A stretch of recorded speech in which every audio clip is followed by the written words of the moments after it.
And thank you again for being here. This is the Jumpstart 2025 for the VyVerse and Vitality Explorer group.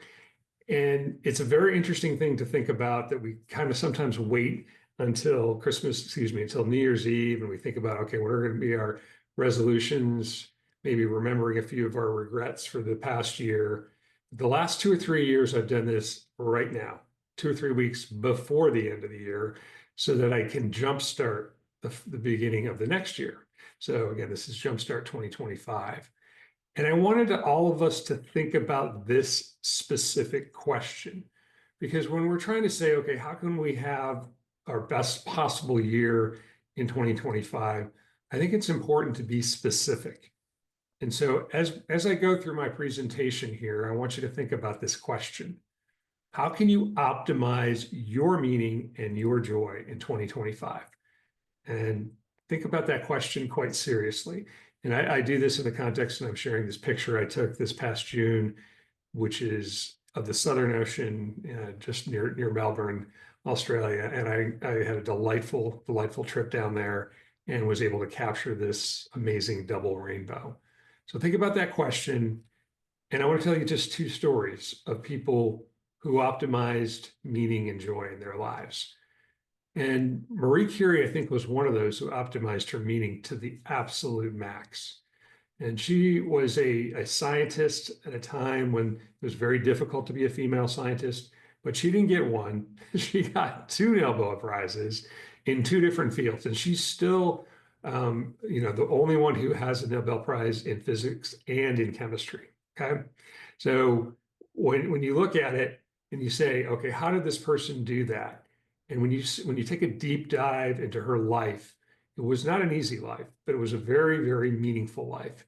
And one of her aphorisms is that she said, we all need to optimize or believe that we have meaning. And our duty is to help people with whom we can help the most or use those talents we have. And I think this is really important. We also need to realize that if we want to change the world, when I went back and read about this, I was pretty staggered because it's really prescient. And our world right now is challenged in a lot of different ways, but it begins with individuals. So if each of us can become a better version of ourselves just a little bit, or help those people around us become better people, I guess my goal is to channel my inner Marie Curie and try to help people do that. Now, along the way, I think it's also important to optimize our joy. And tomorrow is Dick Van Dyke's 99th birthday. I saw earlier today that I think he had to evacuate his house down in Malibu due to a fire. So I hope he's okay. But there's a very interesting thing happening tomorrow and the next day. Actually, it's the 13th, so it's 2 days from now is his birthday. But Dick Van Dyke, for those people who are a little younger, may not know who he is, but you're going to know a little bit better because Chris Martin from Coldplay decided, he was one of his heroes, and he watched Mary Poppins, which Dick Van Dyke starred in with Julie Andrews, and he also had his own show with Mary Tyler Moore called The Dick Van Dyke Show. But he had a couple things he talked about recently about living to 99. And one of them was that he got to do what he really would have done without getting paid. He got to play around and be silly. He got to channel sort of his inner kid for his whole life, and he's still around. And what Chris Martin did is wrote a beautiful, beautiful song about this. And you guys are getting, as Vitality Explorer paid subscribers, the insider view, because tomorrow's post is all about this coming together of Dick Van Dyke, Chris Martin from Coldplay, and this gorgeous, gorgeous new song that celebrates how to have joy. So when we talk about what to do in 2025 or how to jumpstart 2025, and work on our meaning and work on having some fun or some joy, here are some suggestions that I want us to think about. Because right now, if we think about living in the now and we think about where we are on December 11th, 2024, we have about 2 or 3 weeks before the end of the year, and then we're going to be transitioning into 2025. So if we think right in the now, if we live right in this exact moment, what I want people to think about is what could they do right now or before the end of the year to optimize 2025, okay? And when I think about that, I think about it in this context. And this is something I've taught in the several courses that I've taught through Stanford Continuing Studies or at Michigan Med School, or I'll be teaching at Stanford Med School coming in the spring, is when we are sitting here today in this exact minute, and it's 5:09 p.m. Pacific time, what are we going to do to avoid future regret? Or how can we identify our best next step? All right. That's what tonight is all about, because there's a cacophony of sources of information that you are getting flooded with every single day about how to optimize your well-being, your vitality, how to deal with the holidays, or figure out whatever else is going on. And my first suggestion is to think about your best next step, not your perfect next step. And I'm certainly guilty of trying to always identify what my perfect next step is. But I think I'm going to try to understand and teach us tonight, myself included, how can we identify our best next step? Because that's the way you can avoid future regret. Okay. So these are my 4 specific suggestions. And as I say to my daughter, take what you like and throw the rest away. But this is what I'm trying to do for myself and for a variety of other audiences right now. And the 4 suggestions I have are to, number 1, bet on yourself. Number 2 is to silence the voice of judgment in your head. Number 3 is to reimagine discipline as your greatest strength. And number 4, I hope everybody likes number 4, is to prioritize fun, family, and friends. So let's jump into that just for about 5 more minutes. And then I want to answer your questions and open it up for the next 15 or 20 minutes after that. So when you look in the mirror, the next time you look in the mirror in your bathroom or in your car or wherever you are, just pause for 1 millisecond, 1 nanosecond. Look yourself in the face, look yourself in the eye, and bet on yourself to do something amazing with yourself. Now, that dreaming greatly, I used to be accused of saying, oh yeah, you want to launch a Tesla Roadster into orbit and then go on to Mars. But that dreaming greatly could just be to take care of yourself or take care of your family or take care of your neighborhood or your community. It doesn't have to be, launching rockets to Mars. But dream big as you can, because each and every single one of you is vital to some degree. It's kind of a joke because the sort of the medical definition of vitality is you're still alive. So anybody listening to this right now is obviously still vital to some degree. But when we talk about living our most vital life in 2025 and jumpstarting it right now, the first step is to bet on yourself. And what happens? 2 things happen when you bet on yourself. Again, that nanosecond you do that, your confidence soars. Okay? But the second one's a little harder, because as soon as you bet on yourself, you also have to be responsible to yourself. You are responsible for your choices, your decisions.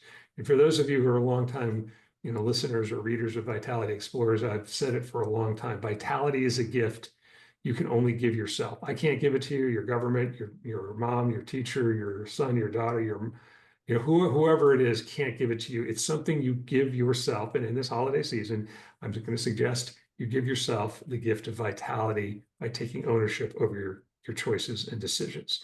And here's the next most important thing I think you can do. Because if you bet on yourself and you have this dream of doing something great in 2025, whatever that is, the next thing that happens is that there's a little devil on one side and there's a little angel on the other side. And the little devil is screaming at you saying, it's never going to work. It's not going to happen. Here are all the reasons why it's going to fail. And the angels, go for it, go for it. Or the little engine that could. I think I can. I think I can. I think I can. Now, in all the work I've been doing over 6 or 7 years now, trying to understand vitality, interviewing people, talking to people, giving classes, writing books, writing literally hundreds and hundreds of posts on Vitality Explorers, there's a thread. And the thread is that the people who figure out how to get something done can silence that voice of judgment in their head. It's not that it's not there. Okay, I think sometimes people look at people who are successful in something and they say, wow, they just don't have any doubts. Well, guess what? I think all of us have doubts. All of us have that little devil on the shoulder saying it's not going to work. Put that guy to sleep, listen to the angel or listen to the little engine that could on your other shoulder. Think about your future self. Think about that, whatever that version of that might be. And again, I'm going to suggest that we begin today to try to become a better version of ourselves tomorrow. Not waiting till December 31st, not waiting till January 1st, but we're going to begin today to become a better version of ourselves so that we have a better future in 2025. Okay. So number one, bet on yourself. Number two, silence the voice of judgment in your head. The third one is the hardest one. Okay. I hope I don't lose everybody, but here it is. Reimagining discipline is your greatest asset. So I need people to think about this for a second, because I think discipline and consistency are unrecognized superpowers. So if we channel our inner Sisyphus, if we embrace pushing that rock up the hill over and over and over again, and become a champion of persistence, become a champion of pushing yourself to the limit, and then harnessing that power of discipline as a way to build your future and build your purpose and resilience and your vitality. Now that's, again, it's a difficult thing to do, but when you start to say, oh, I don't want to be disciplined, I'd rather have freedom. It's kind of an interesting thing if you read some of the Stoic philosophy, if you read Ryan Holiday and you say, well, why is discipline potentially an asset? I don't want to be disciplined. I don't want to be that way. Well, it stops you from just indulging and then dealing with all the challenges of indulging your every whim. So he calls discipline really more of freedom. And I want to channel it as an asset, because I think if discipline is absolutely a skill. I had to learn when I was going to become an orthopedic surgeon how to tie knots with my left hand versus my right hand. And I was very nervous about tying knots with my left hand because I wasn't very good at dribbling the basketball. And I had this coach in my head from high school saying, you can't dribble to your left. You can never go to your left. So when I was in medical school, I tied hundreds, maybe thousands of knots with my left hand. And I learned how to tie a one-handed knot with my left hand.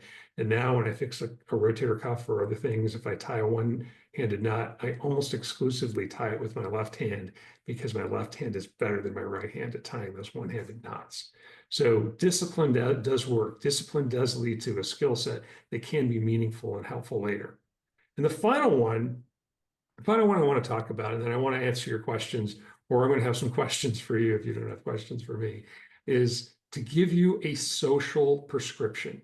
And I know we're going to probably either meet with family or friends or try to prioritize some fun, but this idea of literally putting it on your to-do list. Remember, we talked about that question at the beginning of, how are we going to have meaning and joy? Meaning, I think, in life comes from doing hard things well. Not my idea, but a lot of different ideas. A lot of people have that idea. But if you really, really want meaning in your life, you've got to learn how to do hard things well. And then you'll stack up a whole bunch of meaningful moments. And then I think that leads to a meaningful life. Joy, contentment, happiness. This, I think, comes from prioritizing friends, family, and fun. Okay. And so when I think of 2025, I'm trying to stack up a whole bunch of meaningful moments. And I'm also going to try to stack up a whole bunch of fun times with my friends and family. So we have to make it a priority. One of the orthopedic surgery residents I worked with last year, she said to me, I need to push pause because there's always going to be enough work to be done. I need to make myself prioritize having fun. So I think it's important for us to do that. And by the way, you probably know this, we've talked about it many times, your social connections with other people are as or more important than smoking or obesity. So if you want to be a vital person, this is also important.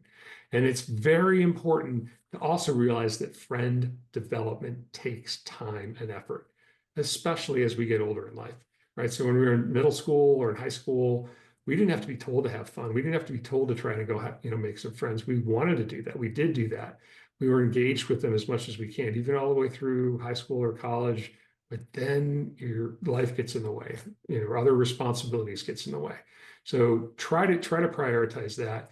And I specifically recommend, as people know, again, who've been followers here, to develop your vitality squad. Find some people who are good at physical well-being, mental toughness, social well-being, and spiritual well-being. And if you are amazing enough to be fantastic at all four of those, be that for somebody else, because you do not know when you're going to need to rely on those people to help support you. And again, I can tell you that from very personal experience this year.